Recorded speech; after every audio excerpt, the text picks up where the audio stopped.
Brian Flores on a new journey now, back in the NFL as an assistant coach.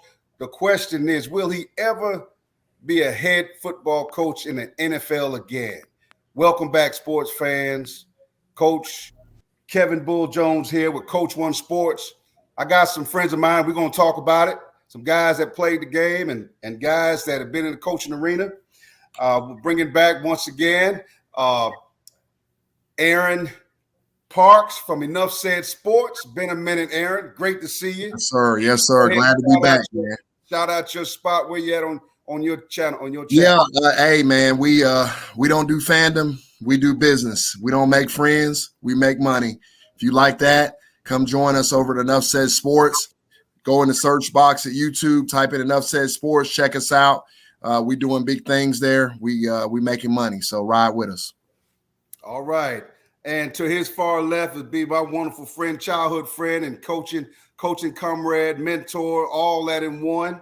Go way back. He's going to get mad at me if I give him a long introduction this time. So I'm going to leave him alone with the long introduction. But Coach Steve Davenport here with us again, retired coach now. I know he's loving it, got that big smile on his face. But been on many stops in his coaching success and journey. And he has been a wonderful friend, mentor, and the guy that I grew up with at coach football on the collegiate level, as well as numerous high school stops as head coach. And we've had some fun. How you doing, brother? Man, I'm good, brother. Glad you invited me back. I just glad I didn't embarrass myself last time. I got a second invitation, so I'm looking forward to it. Hey, well, listen, we are finally on a previous show talked about coaches and good stops, good choices, grades of these new 9 hires. So we really threw little jabs at what was really the elephant in the room. And I'm not talking about University of Alabama right now. I'm talking about the real elephant in the room. So we're going to talk about Coach Brian Flores. So if you enjoy the show, make sure you like, share, but more importantly, hit that subscribe button. It's Coach One Sports. We just want to drop knowledge and talk to people. And if anything on there helps somebody, then that's what it's all about. Just Coach One. You help one, and then that one helps somebody else, whatever the endeavor is. Okay. It doesn't have to be football, but this is a football platform because this is what we have done and been doing as men, and it's just our journey to teach one and just drop the knowledge where maybe not all the knowledge has been there. So without further ado, we're going to talk about it. I'm going to start it off right here with you, Aaron. I ain't seen you in a while, so I'm going to go ahead and light this thing up. Because when you open your mouth, everybody that comments is straight. They go Hulk smash when you open your mouth, man. So I'm going to start with you. Will Brian Flores ever be a head coach in the NFL again? Tell me why. Oh, Coach, that's actually a tough one. I'm gonna say yes, he will. I'm gonna say he's gonna be a head coach next season. And the reason why I say that is because I feel that the NFL understands that they have not done a very good job whatsoever with the diversity. They have allowed these sham interviews to take place. They have not forced the hand of some of these owners in doing the right thing, man. I mean, you can't tell me, you can't pee on my head and tell me it's raining outside. All right. I'm not a fool, and we're not a fool. And I know good and well that there's been a lot of African-American candidates that are more than well qualified. I was very disgusted by what the New York Giants did. I'm a New York Giants fan. I'm a diehard New York Giants fan.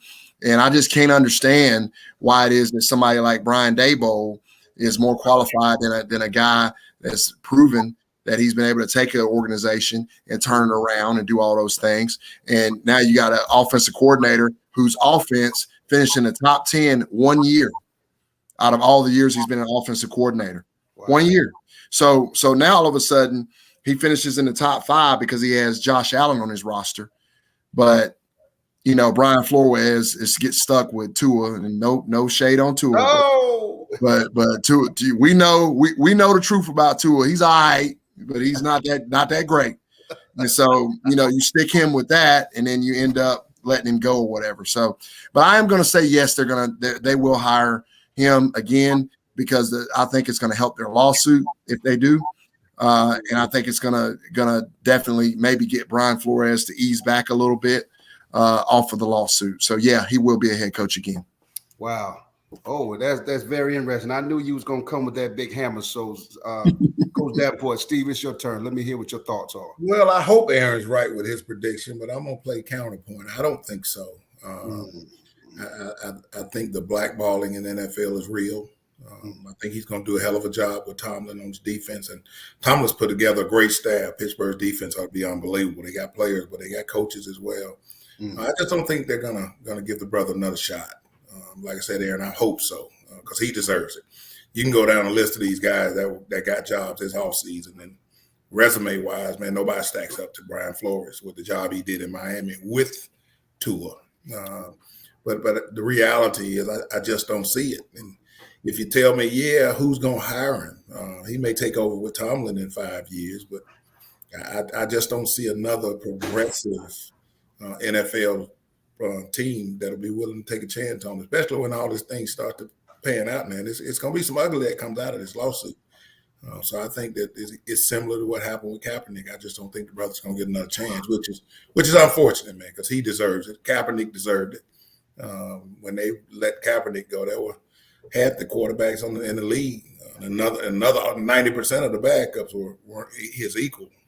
Right. But we never thought that Kaepernick wouldn't play another down. So unfortunately, it's the reality of what we're dealing with and who we're dealing with in the NFL. But I just don't see it happening.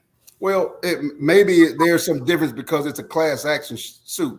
Do y'all think that makes a difference in where we are on this thing because of the also the thoughts about the money involvement with the Ross owner for the Dolphins about giving away money, and there is some type of proof that something was some Texas in reference to this happened. I mean, so with it being class action, what are your thoughts then?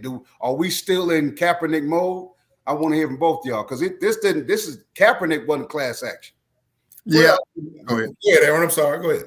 I was just gonna say, man, I don't see it. I don't see it making a difference in this case. Wow. Because this has nothing. That part of it, yeah, it's wrong, but it doesn't have anything to do with race. I think the biggest smoking gun in this case, to me, that really makes the case is Bill Belichick texting him to congratulate him prior to him interviewing. I think that speaks to a systematic issue that we have. And these guys are just not getting fair opportunities. But I don't think that particular piece of it is going to matter. Anybody got an answer as to why Bill Belichick wouldn't know that information? Bingo. Woo! Well, Brian tell Bill Belichick that. It's really simple. I mean, it's quite simple. It's a network, man. And I hate to be so divisive in what I'm saying, but it's a network that they have based upon their skin color. I personally have experienced it. Okay, within the corporate America and within the workplace, I'm very thankful that I did experience it because it drove me to open my own, business and my own entity that I would not have done had I been treated fairly, right? But it's unfortunate, man. It speaks to a network. Well, and I faced it in the coaching ranks. I mean, yeah, you try to build up your resume, you try to do the little things and be a person that's progressive. But boy, you know this as well as anybody, man. And they only give us the jobs at whatever level. They only give us the jobs that take so much turning around. Once the other guys feel like the program has been drained dry, then they open it up to us. And then have the same level of expectation. Right. So to me, that's been my experience with it. But I think it's just a microcosm of where we live and who we deal with on a daily basis. I mean, it's unfortunate. The reality is, and Aaron, I hear from you, brother, but you just speak in reality of who we are and where we live in the United States. And unfortunately, the last 5-6 years, it's just been really prevalent that America just ain't been fair. And the problem we get from my perspective is that we're going the other direction. 20 years ago, it used to be that you had more of a sympathetic or empathetic ear. I just see it going the other way, and everybody getting in their own corners, and it's dangerous at this point to me. It feels like that's amazing you say that, Steve, because I feel like people are backing up in the corner. It's almost that movie, the Predator, the first one, or the one with Danny Glover when they were in the meat packing place, and the Predator was the Predator was backing up, and the guys came in there, the troops came in there with their lights on, those infrared deals, but the Predator was sitting up top. And Danny Glover says, he's in the truck outside. He says, hey, the Predator's preparing to fight. He's preparing to fight. He's getting in fight mode. He's finding a solid place for his back so nobody can get him before he attacks. And, of course, in the movie, he jumps down and wipes everybody out. And Danny Glover runs in and does his Hollywood deal. But this has the makings of, we're going through some trying times, like you both said, about where we live and how we deal. And the thing about football, I've always felt comfortable saying that we lived in a place where we get to show where the racial disparity, we get to bring kids together. What other sport, there are other sports, but football is one where you get people from all walks of life that come together for a common goal. But we're really not talking about the players. We're talking about the owners, the billionaires. So how do you tell a billionaire who to hire? I've never been a billionaire, brother. I wouldn't know. Well, I will say this. So let me speak to the larger point first, and then I'll get to what you just asked about how you tell a billionaire who to hire, right? I think the reason, guys, that we have kind of gone backwards right now is because, and I'm gonna say it, and it may be very unpopular, but some of the Black Lives Matter stuff, some of it was justified, but a lot of it was not. We as a people have to comply, okay? Whether you white, black, brown, yellow, green, orange, if you don't comply, they're going to shoot you. That's just what happens, okay? Now, is the trigger finger a little bit more itchier for a black man than it is a white guy? Probably, yeah. That's probably true. And I think that's probably got to do with them not being able to relate to us, some of them, right? Some of the other people that haven't been around us a whole lot. But I think what's happened is some of that unjustified foolishness, right, I'll call it, has kind of made some people dig in, all right?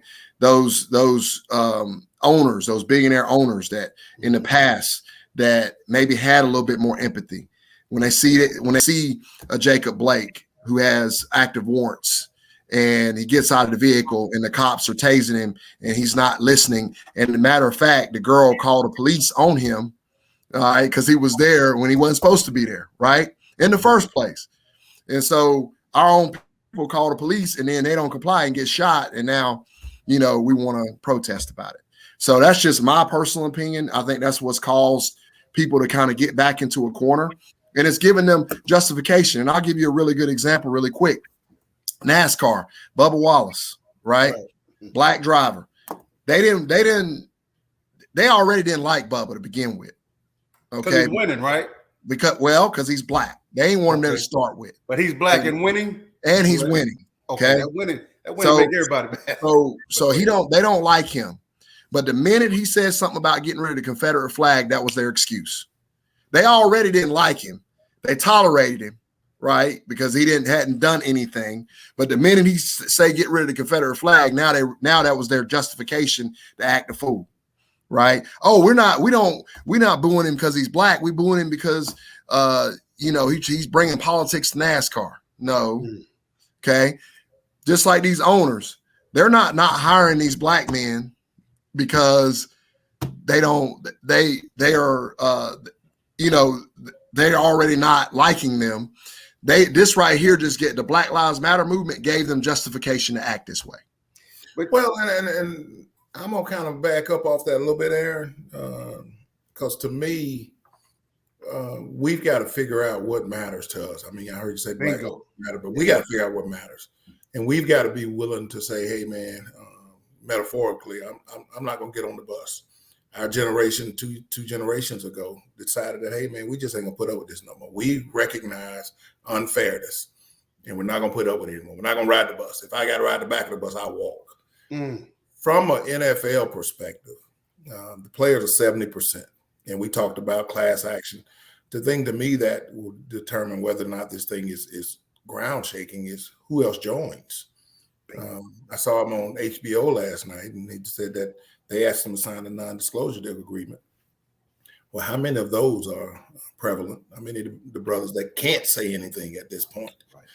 But at some point, if we're the ones who are being unjustly treated, then we got to decide that, hey, man, we're no longer going to ride the bus, and we've got to be willing to accept the consequences. We too selfish to do that. But you're talking about people that have been comfortable in their lifestyles and living. Are now you're asking them, it's going to be implied that now they'd have to understand that you got to give up something in order to get something for the greater. But now you've got this meal ticket here, and you live in this $1 million home, and for whatever it's worth, the other people back in the 60s and the 70s, they weren't privy to all of that cake and ice cream, and then now you're going to try to tell them to protest. So I understand what you're saying, Stephen, and to a certain extent, Aaron, I disagree on the Black Lives Matters, and here's why.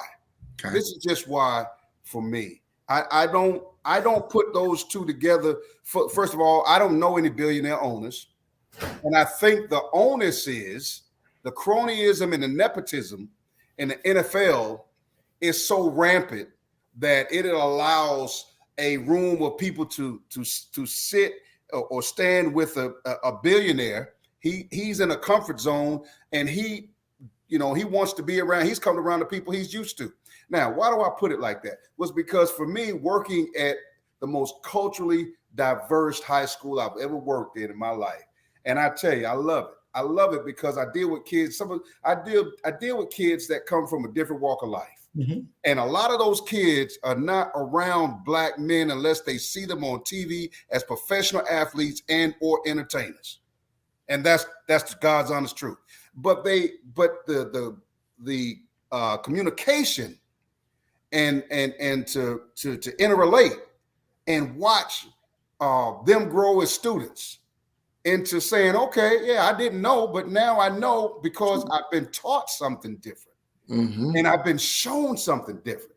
It's the most amazing thing when they look at me. They can tell when I'm not doing well, things on my mind, mother been sick, they tell with mom, and they can say, Coach Jones, you're going to be all right. And we're praying for your mother. I'm looking at these kids like, y'all live in $1 billion homes. Y'all live in $1 million homes in Buckhead.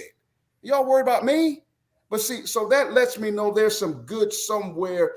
There's just the exposure deal. And I think for the owners, the exposure is where they are missing the point. Here's one caveat I would love for them to do. How about all those, how can you tell a billionaire who to hire? I wouldn't want a job, let's just say with the Miami Dolphins, if that owner was forced to hire me. And I don't think either one of you two guys would want that either. If they were forced to hire you because some injustices, because they didn't really want to hire you in the first place. Well, and Bo, let me say this. You and we had a similar experience. I'm not sure what Aaron's experience was from high school, but we both integrated the high school that we went to. You every day, you me at Southwest DeKalb. The thing that the reality is, if once we experience each other, there's obviously a better opportunity because that gives everybody an opportunity to get to know each other. The problem the owners have is not necessarily, some are, but some are not. It's not necessarily a racist perspective. It's who I'm around. I'm not around a lot of Black guys. So to get to Aaron's point, what I was talking about, you say you're a New York Giants fan. New York Giants never had a Black head football coach in their existence, 100 years. But they've had some great, and I'm talking about great African-American football players. Yeah. And it doesn't necessarily have to start with the guys who are there now. But a guy like a Lawrence Taylor comes to mind. Well, Lawrence Taylor ought to have enough crochet in that front office to be able to go and have a conversation. Maybe the greatest New York Giant ever. Correct. Those those are the people, to me, the past generation of people that say, hey, man, this isn't fair. We need to fix this. And if you can't sit down with Lawrence Taylor, I'm just using the New York Giants, Aaron, because you said so. If Lawrence Taylor can't sit down with the owner of the New York Giants and have a conversation about qualified people, the problem with the New York Giants is not only was Flores qualified, hell, he's from New York. Yep. He's a New Yorker. He's from So Bronx. all the things that perfect for that job. put that on top of him being one of you, it was a perfect situation for Brian Flores. So to me, that's what I meant. As a people, we've got to figure this thing out, and we've got to once again stop allowing ourselves to be put at the back of the bus. I'm sorry. Go ahead, Aaron. Well, Coach, you make a great point, and both of you really do make very, very good points. And I'll just piggyback off what you just said about we got to get off the bus, right?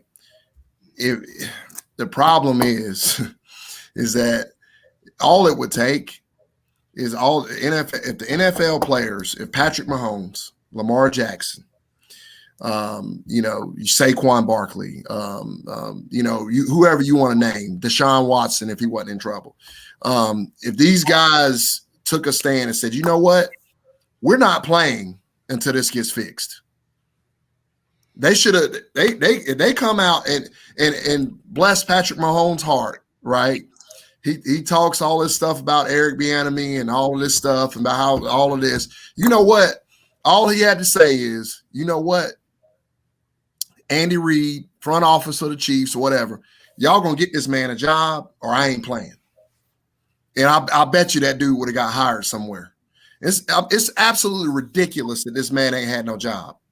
Do you think he wants a job? Do you think that Andy Reid pulled him in the room and said, hey, Eric, EB, let's talk for a minute. I probably got 3 more good years left in me because I'm 70, right at 70, pushing 70. I got 3. This is your home. Hey, can you, dibble and dabble, interview, but understand until somebody pulls the trigger on you. How about you just decide? Because nobody's pulled the trigger on him. If y'all are with me, nobody's pulled the trigger on wanting to hire him yet. And maybe, I'm just saying, maybe is that a possibility that he knows that he is the coach in waiting? And they ain't got that power. No. And they don't.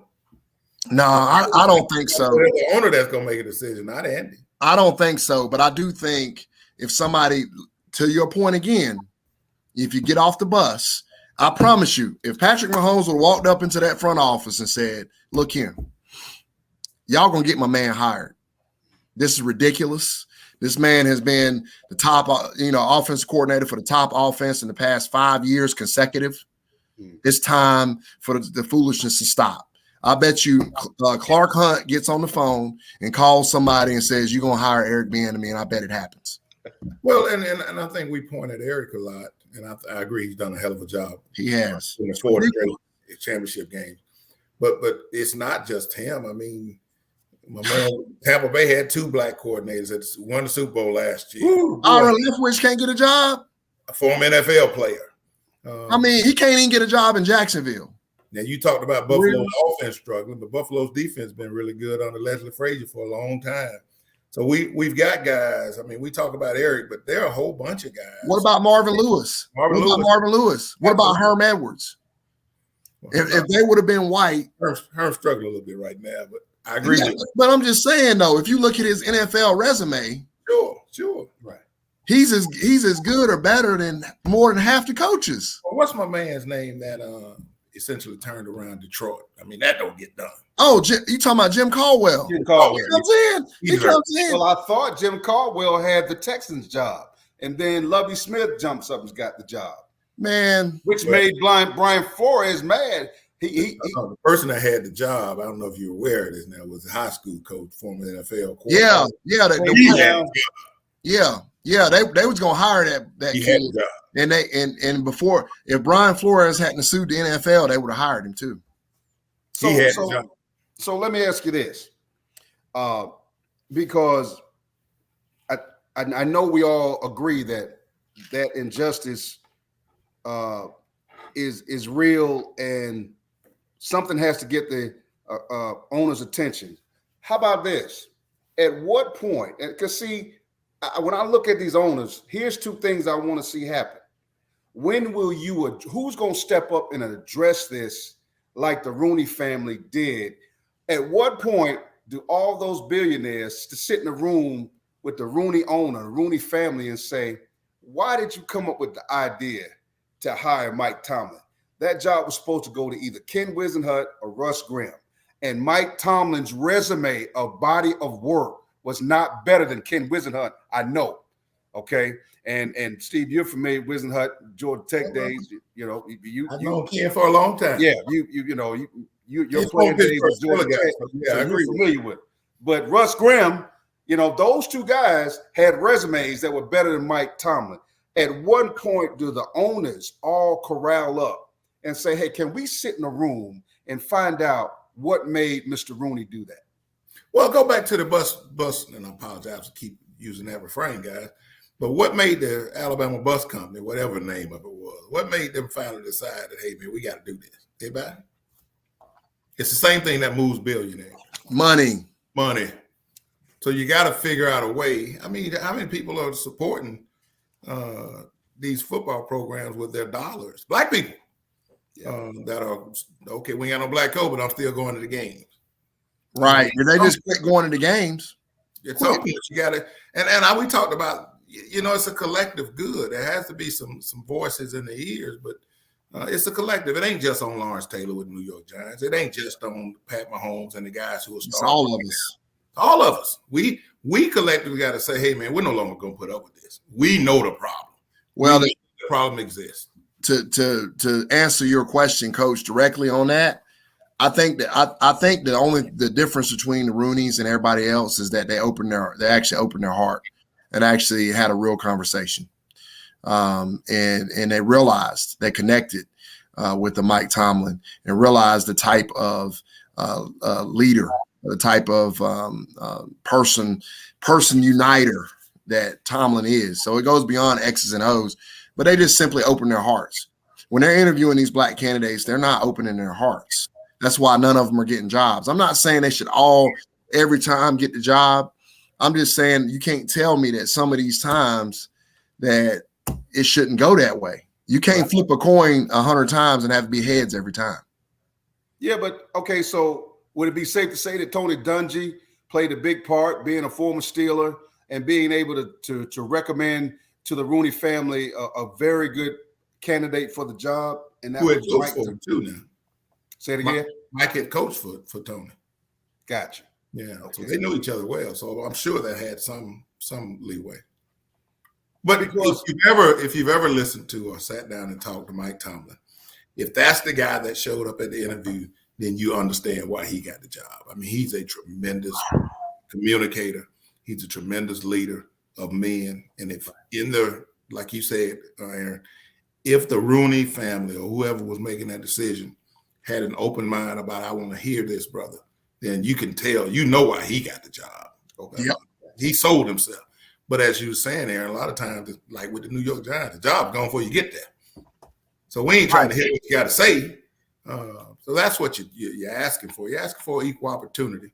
You're asking to be heard. You're asking for my resume to be compared to whoever else's resume. And I'm with you, Aaron.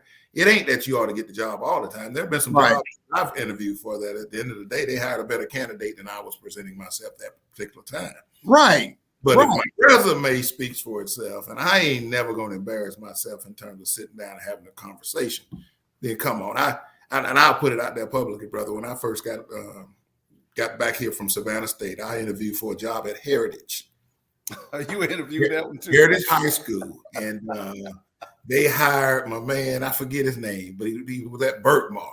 And Berkmar was awful for every year he was there. And I'm sitting there like, hey, man, wait a minute now. Here I am, a Division I head football coach with Division I college coaching experience as an assistant. Quality opportunities and experiences in high school opportunity. We won some places. And I can't get the Heritage job over this guy. So it was, one of those things. And Heritage at the time, and I don't mean to disparage Heritage, but it is what it is. Heritage at the time was going through that transition where the population hadn't yet turned over and they felt like they needed another white coach. He went in there and lost for 2 years in a row, and we went over to Woodland and was 14-5 my first 2 years. So it works itself out. It's unfortunate, but we got to figure out how to make things fairer.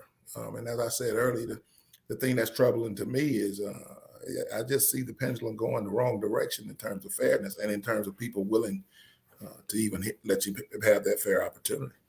So let me ask you this. Let me throw this one at you. Not playing devil's advocate, but I want to see what you guys' thoughts on this.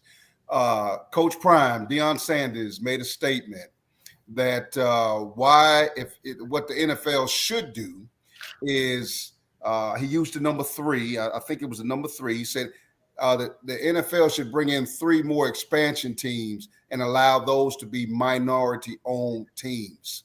Give me your thoughts on that. And then they can hire whoever they want. What are your thoughts on that, you guys? You go first.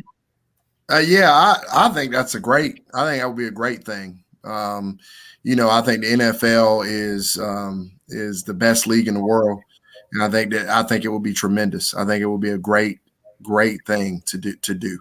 I definitely wholeheartedly agree with Deion, and I think that's a big part of the problem because, again, like you guys say, it's proximity, right?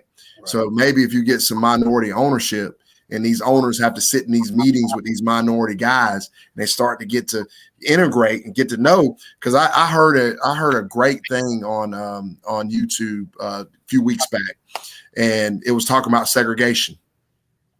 Had they not forced segregation, where would we be today? You mean had they not forced integration? Integration, excuse me. I'm sorry. Integration. Had they not forced integration, where would we be as a society? And what happened is when you forced it, you put the black guy in there with the white guy, and the black guy's like, man, he ain't so different than me. And the white guy's like, man, he ain't that different than me. I like he all right. And then all of a sudden you start to build a camaraderie and they realize they're not so different. And I think that minority ownership would help with that. I do. It's amazing, Aaron, that you said that. I wrote a paper in grad school called "How Integration Ruined the Black Community," and the gentleman that helped me write that paper was Buck Godfrey. Legendary Buck. When I first got with him, and this we sitting at his kitchen, and he's talking to me. I'm at Georgia Tech at the time. And he was telling me his experiences and how we as Black folk took the wrong message from integration. We took the message of integration as though white was right, white was better. Right. As opposed to we wanted opportunities that were being taken away from us. So instead of going to the Black deli to get a sandwich, I'm going to go across town and go to get the sandwich from the white guy. Because I can, instead of, hey, I just want to be able to do it. I don't have to go do that. Same thing with us, Bull. If you think about it, I once again reach out to our educational experiences. Yeah. M to M ruined Walker High's Gordon High community. Wow. And just think of the treasures that we took over to those communities, Redan, Southwest DeKalb. I know those communities have changed now, but just think of the treasures that we allowed to leave our communities to go to other people's communities and upgrade their communities just to go back to our community. I mean, wow. you got an experience with that, brother. Just imagine the athletic prowess and the things that come with that. There's pride taken in having athletic success throughout a school. And a community. And a community. And it's funny you mentioned that because Aaron, Steve was talking about, we're from Gresham Park. That's right. We're from East Atlanta / DeKalb line. And some people, the rappers call it affectionately Zone 6. That's kind of where we on that area. But we're from Gresham Park, and the list of unbelievable athletes from that area is just it's limitless. We'd be here to the next day talking about it, like other parts of places in America, but. Walker High School was the school that we were supposed to go to. That's where the area we grew up in. And we were bussed because of a lawsuit in the district. We were bussed, and we had our choice of schools to get bussed to. And Steve went to Southwest DeKalb, and I played at Redan. Okay, so and the amazing part about it is we didn't realize, we were kids, we following what our parents have, what they're thinking the better way for us. And going into those neighborhoods, and it's funny now because I tell my kids, I remember when this was all woods out here on South Harrison, and they just laugh at me like, "Daddy, it's packed out here." I was like, well, it wasn't packed then, but that's right. The fact that we got a chance, and Aaron, I know you got communities where you grew up as well like that, but interacting with people that you would have never interacted with, and learning people, and learning that you can get along. Some of the people that I went to high school with, we're friends for life. That's like Steve, same thing with Steve. Those people are friends for life because we grew up together. We grew up together. So even if we have differences now as adults, we grew up together. So there is a common denominator of what we think is right and what we know is right. Okay. And what we think is right can happen between whoever's telling us what we think is right, but what we know is right was how we were raised about what was right. And the infectious part about it is, those are friends to this day, lifelong relationships. But when it comes to football, I have to agree with you, Steve, that it just, I would like to see what Deion Sanders said put into place, because it serves two purposes. It allows the NFL to put in place a minority owner of his own team. Now, the bad part about that is the owners have to vote on that person becoming an owner, i.e., what's about to happen in Denver. Okay, because there's a black billionaire that is from Denver that is trying to buy. That's the gentleman that paid off all the loans at Morehouse, all those kids loans. That brother is born and bred in Denver, and he's trying to buy. He has the cash to buy the Denver Broncos. But you got Eli Manning and Peyton Manning that are finding other shareholders to help them come up with the money to buy the Denver Broncos. John Elway's included too. Mm-hmm. He's in that too. So it would, if you want to shine a light, because I'm trying to find a light amidst all of this, because we got to find a light, okay? Maybe a light before, getting on the bus or getting off the bus. Where's a light to help this? Well, I just need to vote and say, okay, let's give them. I just think what Deion came up with, could that happen? I think it would be a great opportunity, and that's not to say that the minority owners, if it happens, have to hire a minority coach. Right. But imagine how much pressure will be put on these other owners when just imagine that I'm the minority owner, and now I can go try to convince the best players, who are typically black guys, hey, come play for me. So now these white owners have to say, hey, man, well, I'm trying to get you to come, because at the end of the day, I'm trying to win. Right. But now I've got a foothold on the brothers, in quotation. Come play for me. Even if I have to pay you less money, you're playing with the brotherhood. So now it makes everybody compete. Now I go hire me a brother coach, because the brothers are going over here to play with these brothers.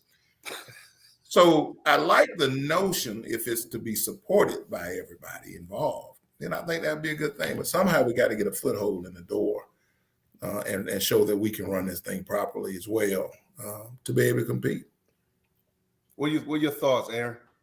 Yeah, I mean, that is a really good point, Coach. That is that's exactly how I see it. I mean, I think that they certainly it would force the owners to get brothers, because I'm gonna just tell you, as a prideful, very proud black man, I would take less money to go play for a black guy. Wow. I would. That's another show. and I tell you what, boy, we've seen this happen. We've seen it happen, all three of us. When I first started playing college football in the 80s, the notion was you had one black coach. Why did there now typically you got 4, maybe 5 brothers on a 10-man staff? Why is that? Because I need these brothers to go get these brothers. Yep. I mean, if you just imagine what's going on, I mean, the face of most of the programs, the big time programs, are with white men. But you got some minority assistant coaches. You do. That are responsible for going out and trying to help us get these brothers to come in here and play for us. Mm. Even Alabama. I mean, we got some brothers. It ain't just the white guys at Alabama. It ain't just Nick Saban. Nick Saban got brothers on that staff who are charged with the opportunity to go out and get players. Kirby Smart's got the same thing. Right. If you just go down the line, which is a good opportunity. But to get that on the NFL level, the problem is we're just not getting the brothers at the top, and I don't have to recruit brothers. I just got to be able to pay them. But that is what we've been seeing, and what Dion mentioned as a possibility could react the same way or have the same consequences. Hey man, you're gonna play with these brothers. I'm gonna go even some brothers, which would open the door for brothers. So, at what point do you think that a big name white coach jumps on this platform and speaks his mind of what he saw happening, and he's unrelentless and ruffling the feathers and saying, no, I know what's right and I know what's wrong? You already got it. And I'm going to let you go, Aaron. You already got it. It happened last year. How many brothers did Tampa Bay have on this staff? Almost the whole staff. So there is a white guy who saw the value of having the brothers that won a Super Bowl championship. So the example that we're talking about has already occurred. How do we make that the norm is what the dilemma is. But we know what's going on. I mean, he's 70% brothers, so you got to have some brothers to be successful in the NFL. So we got to figure out how to get that to the next level. And once again, I'm not talking about qualified white guys shouldn't deserve opportunities. But the problem we got is overqualified black guys that aren't getting opportunities. Yeah, because I'm trying to figure out where Mike McDaniels, the coach, I know he didn't call the plays with I want to say Shanahan. Did he come from? No, where did he? Shanahan. He didn't call the plays. Okay, they don't have I know how it looks in the room. I understand that you got your coaches in the room, and I understand that everybody gets to get some feedback and some input and things of that nature. But on Sunday afternoon, when the bullets are flying, he's not making the call. That guy making that call was Shanahan with the thing over his face making the calls. So how does that guy get a chance to evolve into a position where they had a winning season and now he becomes the head coach?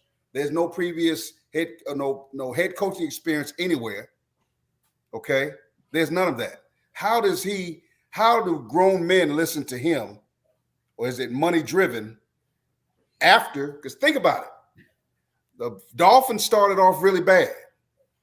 They turned around and went, 7-1, okay, to finish up the season. Mm-hmm. Rumor has it that that's when there was some rumblings going on in regards to what was happening, and the owner wanted Flores. The scuffling started revealing itself. Somebody started ruffling feathers, and Flores was not going to back down. He wasn't going to take he wasn't going to take the money to lose, but the players started playing harder for him. Now, that's the word on the street. Joel down in Miami, that was what he said. They started playing harder because they knew that the ship was sinking and everybody was attacking Flores.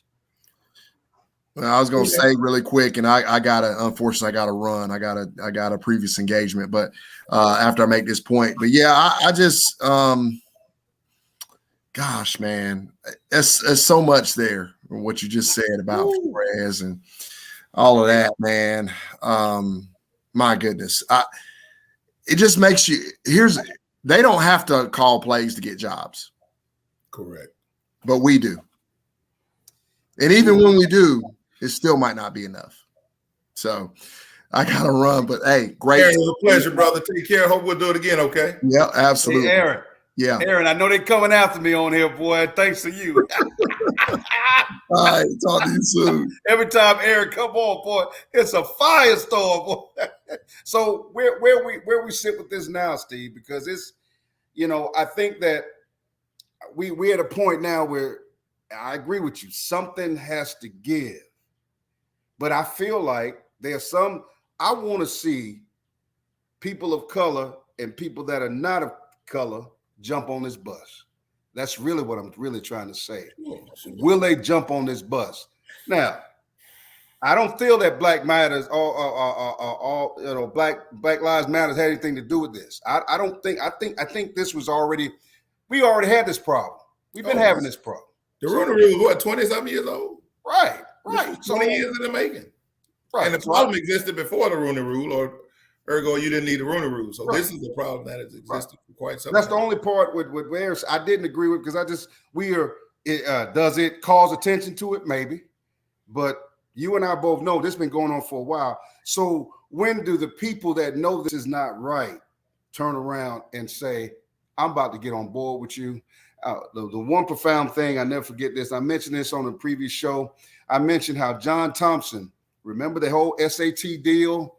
John Thompson had not won a national championship yet. Okay, he won that in 1984. Mm-hmm. But with all that Prop 48 SAT stuff and everybody talking about how biased it was to people of ethnic color and ethnicities, all of a sudden, John Thompson, after the Pledge of Allegiance, he would walk off. He would walk off the court. He stood on something. Similar to that get off the bus, brother. At some point, you just got to say, hey, man, I ain't going to deal with this no more. I refuse to allow the injustices that I see to continue and for me to support it. The question is, how long are we going to support what we consider to be injustices? And until we no longer put up with it and stand for it, then we can't put our foot on the necks of other people, say, hey, this better change, because we haven't decided to do that as a community ourselves. The minute we say, hey, man, we ain't going to no more football, I ain't going to NFL games. And it can't be me, can't be you. Everything has to be done from a collective good. Right. If we recognize that this is unfair. But if we continue to put our heads in the sand, and I tell people, boy, I learned a lot from Buck Goffard. I think the biggest difference between yourself and me of that high school career, the savior for us, was getting a Black, intelligent, willed man in our lives. And this is coming from, my dad was in the house, and most of us had dads in the house in the communities that we grew up in. Right. But Buck Goffard was a game changer for us. He was the guy that said, hey, man, this is the way it is. And I told that story about he and I sitting down at his kitchen table. This was 1993. Mm-hmm. So this 10 years, 8 years after I graduated high school, I'm still sitting in my high school head coach's den having conversations. And he was the person that really changed everything for us in terms of understanding not only how to go out and be successful on football field, but how to be successful in life. And we give him a lot of credit for really changing the culture of Southwest DeKalb amongst the Black kids. And that lasted for 20-something years in our community. But we got to say, hey, man, no, we won't stand for this any longer until we do. And that's, you put that on football, you put that on anything until you say, hey, man, we ain't doing it. It's how Buck Goffard got to Southwest DeKalb. Really? Jack Miller, rest his soul, now was at Jack Miller's funeral. He was the head football coach my 10th grade year. I don't know if you know this story, but we were in the weight room off season. Okay. And he told Stanley and Steve Young, my brother Stanley Davenport and Steve Young, that wasn't his job to get scholarships. Woo! And our Black parents, led by Cedric Stallworth's mama, my Van Wilson's dad, and my mama Brenda, called a meeting and said, I don't know, this is your responsibility. And they went to Doyle Orrin, who came over to read. Doyle Orrin was principal. Dr. Orrin was our principal at the time. Dr. Orrin agreed with Jack Miller. No, that ain't what my head football coach responsibility is. And I remember like it was yesterday, man. Cedric Stallworth's mom stands up and say, well, both of y'all be gone by tomorrow. 1 month later now, Jack Miller was fired. They hired Buck Goffard. And that summer, they hired Dr. Miller. Now, we're talking about Dr. Miller, who the elementary school in Reed-Ann's district is named after now. Eldridge Miller. Yes, Eldridge Miller was our principal. Tony Miller's dad, yeah. Oh, I didn't know that. That was Tony Miller's dad. Oh, wow. And Buck Goffard. So imagine the leadership that we got in my junior year in high school that really came as a godsend for us in terms of community development. So I say all that to say, brother, we got to change what we want changed. Until you decide that you want to change and you won't stand for something other than that, it doesn't give anybody a reason to change. Well, unfortunately, the saddest part, the saddest part, and the point you made is that we still got coaches that coach today that say their job is not to get kids in school. And that's on all sides of town. It's on the north side of town, still south side, all over Metro Atlanta. You still got coaches that say it's not my job to. So in other words, you're saying it's my job. It's just my job to win, not care about what happens to your son. That doesn't matter if he gets some assistance possibly on attaining a scholarship or more importantly, moving in the right direction. But it pains me that we still got coaches today that they can look at themselves in the mirror. And I've heard them say it. They don't believe that that's their job to help kids. And you've coached long enough, brother. There is no greater joy from a coach's perspective than to see your kid go off to school and come back graduated. Nothing better than that. I mean, that means you made a difference. You can win all football games you want to. Right. But if you're not ultimately changing the lives of kids, and this is something I learned from Buck Godfrey. We went from my sophomore year, we were 5-5. We had 2 kids get scholarships. Harold Jackson went to Troy, and Steve Coppinger went to Furman. The big tight end. That's right. Ooh, he can catch too, boy. Buck Godfrey came in 83. And obviously we had a successful season, but we went to 13 scholarships. And then my senior year, we had 19. So you go from 2, program was winning games, right?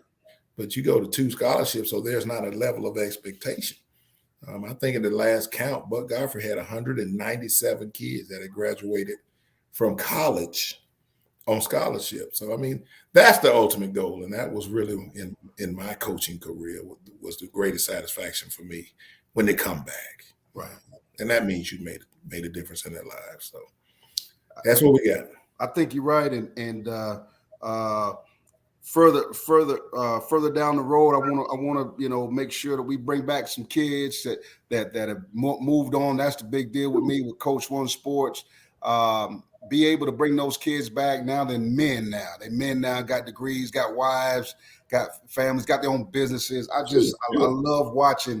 And that's the thing with Facebook for me, watching my former players now, and they didn't make it to the league. Most of them didn't make it to the league. Most of us did. But they were able to attain something to make it in life, and it's still a kindred for me. I feel like I'm 6'5", not 5'6". There it is. And so you definitely, I want to, us get together and bring some kids on just to spotlight and highlight where they are now, because I truly believe, especially after going through all this COVID stuff, and you and I both know people that are friends of ours that we lost, and in times everybody has, but the joy in life as we live it, the flowers need to come now, and the recognition. I'd love to bring Coach Godfrey on and bring him on, because you better be prepared now. I can't do that by myself. So, because you're gonna have to come on with me. We'll grab hold of him because he's gonna have to turn. He's gonna turn up. I might have to. He gonna turn up. Might even have to mute him. My editor gonna have to do a great job, because he gonna bring it. That cannot be a live show.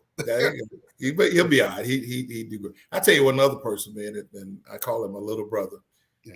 But he's got a tremendous story to tell that I think people need to hear. Is Quincy Carter. Yes. I can help facilitate that. I talk to him all the time. He's doing much better. Yes. But to me, those messages, because the world is circular, it goes around. Right. The mistakes that you make, somebody's already made them, and somebody else gonna make them if they don't learn from the story that you got to tell. So, right. I had him come speak. I was talking to Sheriff Scandrett, who I work for now. Okay.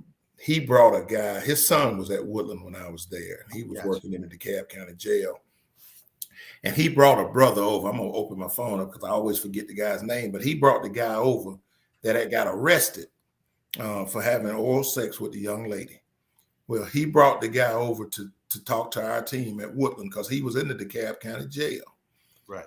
And I'm going through Facebook the other day, and it pops up that the brother that he brought over to talk to our team, who was locked up at the time, right, was Marcus Dixon. Marcus Dixon got arrested and went on and got a scholarship at Hampton. Tom got him a scholarship at Hampton. Right. Played in the NFL for a minute. Yes, he did. He's a coach on the LA Rams staff today. What? Today. He just won a Super Bowl. And I called Reggie and I was like, hey, man, isn't this the brother that you had come speak to the team? He said, absolutely is. He just won a Super Bowl ring. He's got a story to tell, a comeback, a perseverance. And I just think we got to tell our stories. I mean, it goes back to our ancestors. One of the greatest books I've ever read and then watched the movie was Roots. Yes. The ancestral stories are the thing that will help us get out of this trauma that we suffer from as a Black race. And to me, the problem generationally with the kids, with the foolishness that they got going on now, is that they stop listening to our ancestral stories, or we stop telling them. One of the two. Right. And to get back to where we need to get back to, we've got to pick that up. So anytime I can get a guy that's got a story to tell, or I can hear it, I mean, just let me know and I'll try to facilitate. Well, stay tuned because, like I said, you speak volumes on things that touch my heart, but my relationship with you goes beyond just football. We grew up together, but I like for everybody, and that's why I started my own platform with Coach One Sports, just being able to share some love and some light on people, because we need that. We're in a time where we need some good stuff said, and just if you didn't know, now you know. Absolutely. That's it. If you didn't know, now you know. You didn't go through this by yourself. Right. Everybody been through stuff. Everybody got ups and downs. It's how you get back up. You know, you're gonna fall. We all fall. Absolutely. How you gonna get up? And you and I have been blessed to live this long on this earth and enjoy some things in life. Football has been very good to us, but it does pain us to see what's happening on in the NFL. And a lot of people didn't want me to do this show about what's going on with Brian Flores, but Brian Flores has decided to be the martyr. He's decided. He's made his mind up to what you've already talked about. Absolutely. What are you going to do?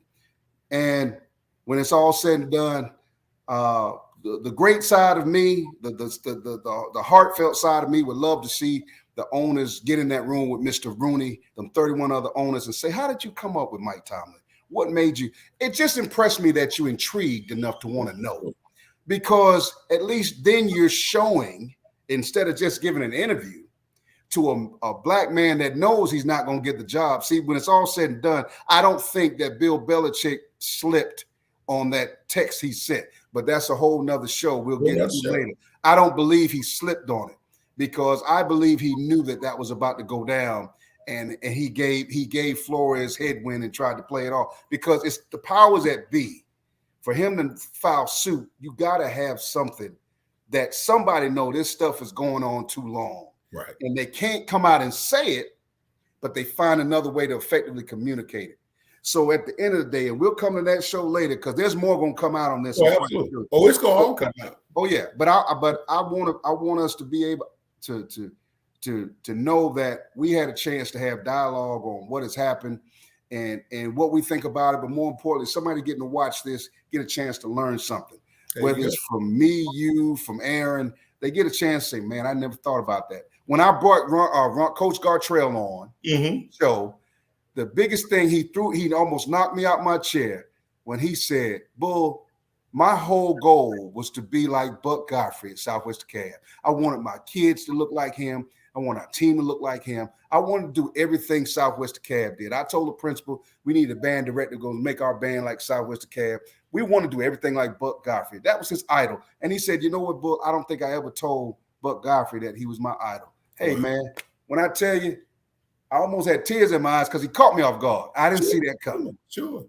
But I had another coach, a college coach that you know real well in the SEC, say, "Man, that thing brought me to tears hearing about that." Wow. Because that coach was in high school coaching at the time. When Gartrell was in his heyday with Buck Godfrey. Yeah, I coached against Coach Gartrell at Stevenson. So yeah. So he said, "Man, that thing brought tears in my eyes. I didn't know that." So that's what we're doing here with Coach One Sports. So, brother, I'm glad you had a chance to sit with me. I wanted to get a good hour in of talking. And hey, man, those that enjoyed the show, make sure that you like, comment. I love all your comments, whether they're upsetting or are full of celebration and joy. You know, you got a chance to say something and subscribe. Think about it, because we're going to come with some more stuff. We're going to drop some knowledge. So enjoy yourself. And thank you so much for tuning in to Coach One Sports. Anytime, brother. Let me know, all right? Got you, brother. We'll talk later. All right.